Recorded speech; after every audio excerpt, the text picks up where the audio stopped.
Movie शुरू होते ही हमें हाई स्कूल ग्रुप के कुछ बच्चों को दिखाया गया जो ट्रेन स्टेशन के ट्रिप पर आए हुए हैं। दरअसल ये एक टूर कंडक्ट कर रहे हैं जिसका नाम था काजुया टकाची। वो बहुत ही एक्साइटमेंट में आकर सभी बच्चों को बुलेट ट्रेन की इंपॉर्टेंस बताते हैं और उन इंजीनियरिंग प्रोसेस के बारे में बताने लग गए जो इन ट्रेन्स को चलाने के लिए खास जरूरी माने जाते हैं। टूर के लास्ट सीन पर कुछ स्टूडेंट्स उनसे कुछ सवाल करते हैं कि आपने ट्रेन पायलट बनने के बजाय ट्रेन कंडक्टर बनना ही क्यों चॉइस रखी। टकाची हल्का सा मुस्कुराकर जवाब देते हैं कि मुझे सबकी जरूरतें पूरी करना, पैसेंजर्स को इकट्ठा करना बहुत अच्छा लगता है और वजह भी यही है कि मैं अपने काम में बहुत ही ज्यादा माहिर हूँ। हायाबुसा 60 नाम की ट्रेन प्लेटफॉर्म पर आ पहुंचती है। इसी ट्रेन में वो सभी हाई स्कूल स्टूडेंट्स का ग्रुप भी जाने वाला था जो एजुकेशनल ट्रिप में ज्वाइन हुए थे। सारे के सारे बच्चे काफी ज्यादा एक्साइटेड थे, लेकिन हम देख पाते हैं कि उन्हीं सब बच्चों में से एक बच्ची जिसका नाम यूजिकी था वो बहुत ही कम एक्साइटेड में थी।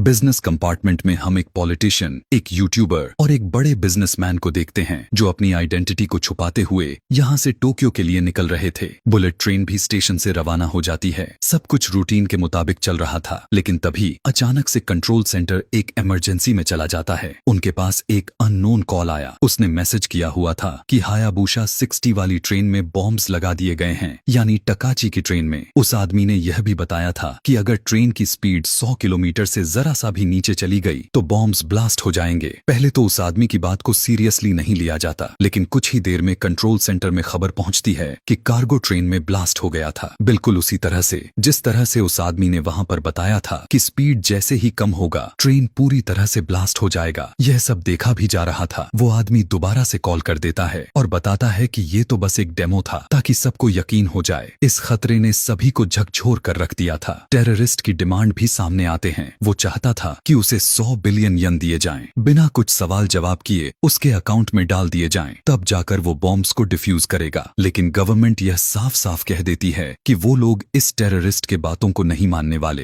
क्योंकि जापान की पॉलिसी ये है कि वो कभी टेररिस्ट से नेगोशिएट तो करना दूर की बात है, वो उन्हें जान से मार देते हैं और उनकी डिमांड भी पूरी नहीं करने वाले। यह खबर शहर में फैलते ही बहुत ही ज्यादा पैनिक आ जाता है, क्योंकि हजारों लोग जो उस ट्रेन के अंदर सफर कर रहे थे उन सभी की फैमिलीज बहुत ही ज्यादा परेशान हो जाती है। ट्रेन के अंदर भी जो लोग असली मुसीबत में फंस चुके थे उनके अंदर भी पैनिक फैल जाता है। मगर इसी दौरान वही यूट्यूबर जो उसी ट्रेन के अंदर सवार हुआ था अपना सोशल मीडिया प्लेटफॉर्म को यूज करता है। वो दरअसल एक ऑनलाइन पोर्टल बनाता है जहां लोग डोनेशंस दे सके और टेररिस्ट की मांगी हुई अमाउंट को इकट्ठी की जा सके, क्योंकि गवर्नमेंट ने उस अननोन आदमी जिसने बॉम्ब लगाया हुआ था उसे कुछ भी देने से मना कर दी थी। हैरानी की बात तो यह था कि पूरी जापान के लोगों ने डोनेशंस देना शुरू कर दिया और एक के बाद एक करके पैसे पे पैसे आने लग जाते हैं। आने वाले हर डोनेशन की स्क्रीनशॉट और अकाउंट का बैलेंस अपने अकाउंट में लगातार शेयर करते चला जाता है। इसी दौरान ट्रेन में सभी बातें कर रहे थे कि आखिर वो कौन हो सकता है जिसने बॉम्ब को लगाया होगा। सबको यही लग रहा था कि बॉम्ब लगाने वालों में से एक आदमी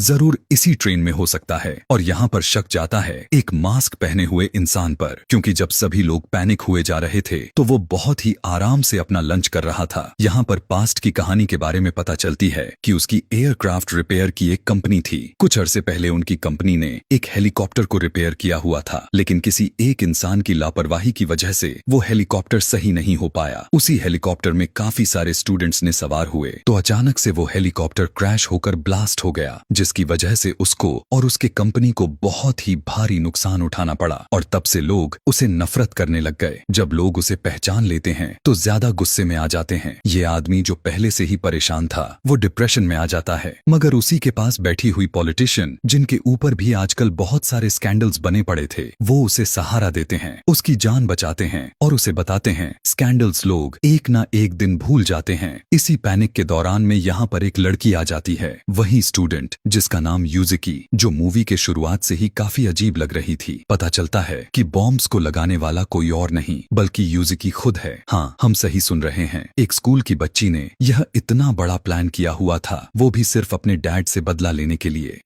यूजिकी के डैड एक रिटायर्ड पुलिस ऑफिसर थे और एक एब्यूजिव डैड भी थे, यानी वो यूजिकी के साथ अच्छा बर्ताव नहीं रख रहे थे। उससे मारपीट करना, उसे बुरा भला कह देना, इस तरह की आदतें यूजिकी को परेशान कर रखा था। उन्होंने यूजिकी को बहुत ही टॉर्चर किया हुआ था, यहाँ तक कि इन्होंने यूजिकी को लड़की होने पर ताने भी दिए। यूजिकी की मॉम के डेथ के बाद वो बिल्कुल अकेली पड़ गई थी। उसे तब नफरत हो जाया करती थी जब जब उसके डैड उससे झूठी बहादुरी के किस्से सुनाया करते थे। वो जानती थी कि उसके डैड को एक झूठी हीरो की इमेज मिली हुई थी, जो दरअसल 1975 में जब एक ट्रेन में बॉम्ब को ब्लास्ट किया गया था, उस टाइम में भी ठीक ऐसा ही एक बुलेट ट्रेन का केस सामने निकल कर आया हुआ था। उस ट्रेन एक्सप्लोजन में बहुत सारे लोग मारे गए थे और जिसने यह सब किया हुआ था, पता चलने पर जब पुलिस उसे ट्रैक करते हुए उसके घर तक पहुंच गई तो उसने खुद को ही बॉम्ब से ही उड़ा दिया। गवर्नमेंट अपने लोगों को यह नहीं दिखाना चाहती थी कि वो लोग टेररिस्ट को पकड़ने में नाकामयाब रह गए, इसीलिए उन्होंने झूठी खबर फैलाई कि यूजिकी के डैड ने उसे मारा है। यही वजह भी थे कि यूजिकी के डैड को एक हीरो मॉडल में तराश दिया गया था। यूजिकी के डैड की सारे के सारे दुनिया शाबाशी देने लग गए, लेकिन सारा सच जानती थी और वो यह सच सबके सामने लाना चाहती थी। उसके डैड को जहां पूरी दुनिया हीरो समझती थी, वो सभी को यह बताना चाहती थी कि असल में उसके डैड कैसे और किस तरह के इंसान हैं। उसे तो अपने डैड से उसके साथ हुए उनके पूरे रवैया को बदला लेना था, इसीलिए उसने इतना बड़ा प्लान बना दिया और जाकर उसी टेररिस्ट के बेटे से मिली जिसने अपने आप को खुद बॉम्ब से उड़ा लिया था। वो आदमी भी अपने डैड के मौत का बदला गवर्नमेंट से लेना चाहता था, इसीलिए वो भी प्लान में शामिल हो गया और उसने खुद ही बॉम्ब को बनाया और उसी ने उस ट्रेन्स में बॉम्ब्स लगा दिए। यूजिकी पैसेंजर्स से कहने लग जाती है कि मैं आप लोगों को एक ऑप्शन देती हूँ, आप लोगों में से कोई भी एक उठकर मेरा मर्डर कर दे, क्योंकि ये सारे के सारे बॉम्ब्स मेरे दिल में लगे हुए पेसमेकर के साथ अटैच हैं। जैसे ही मैं मरूंगी ये सभी बॉम्ब ऑटोमेटिकली डिफ्यूज हो जाएंगे। उसकी पूरी कहानी को सुनते हुए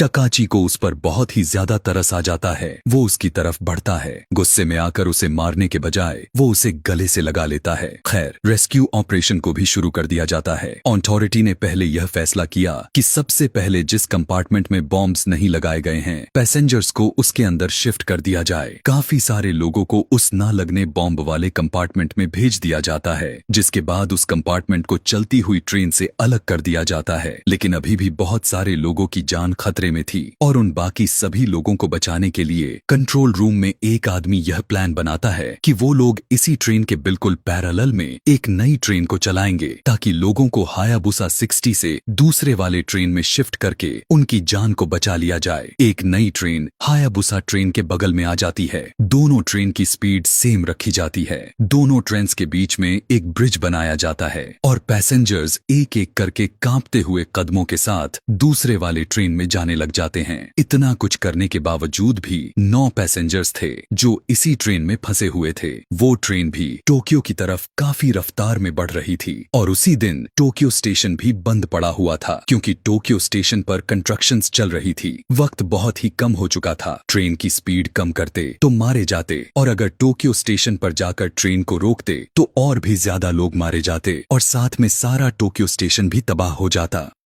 अब इससे भी ज्यादा दिक्कत वाली बात तो यह खड़ी हो जाती है कि सामने से और भी ट्रेन आ रही थी। टकाची, जिसने इतने लोगों का प्लान बनाया हुआ था, वो देखता है कि हायाबुसा ट्रेन के साथ साथ दूसरे ट्रेन के लोग भी अब खतरे में आ सकते हैं। इससे पहले कि ये दोनों ट्रेन्स आपस में टकरा जाती, टकाची वक्त रहते ही उस ट्रेन को दूसरे लाइन के ऊपर मूव करवा देता है। यहाँ पर बड़ा खतरा तो किसी तरह से टल जाती है, लेकिन अभी भी उन 9 पैसेंजर्स की जान खतरे में थी जो हायाबुसा 60 के अंदर सवार थे। अब टकाची ने एक बहुत ही जबरदस्त प्लान बनाया। ये लोग पहले ट्रेन का एक हिस्सा डिटैच कर देते हैं जिसके अंदर बॉम्ब होने का खतरा था और फिर ट्रेन के कुछ आगे जाने पर ट्रेन के जिस कंपार्टमेंट के अंदर वो लोग थे उसको भी ट्रेन से डिटैच करते हैं और ठीक उसी टाइम पर ट्रेन का ट्रैक भी स्विच कर देते हैं, यानी ट्रेन का इंजन एक दूसरे वाले ट्रैक पर चलने लग जाता है और ट्रेन का वो कंपार्टमेंट जिसके अंदर अभी भी 9 लोग सवार थे वो पहले वाले ही ट्रैक पर रह जाता है। अब ट्रेन का वो कंपार्टमेंट जिस जिसके अंदर के लोगों का गोटियां मुंह में आ चुकी थीं। अब उन सभी के जान खतरे से बाहर हो चुकी थी, क्योंकि उस कंपार्टमेंट की स्पीड कम होता हुआ आकर आखिरकार रुक गया और वहां जाकर सभी लोगों की जान बचा लिया गया। जबकि दूसरी तरफ ट्रेन एक खाली जगह पर आने पर ट्रेन की स्पीड को कंट्रोल रूम से कम किया जाता है और फिर वो ट्रेन एक्सप्लोड हो जाता है।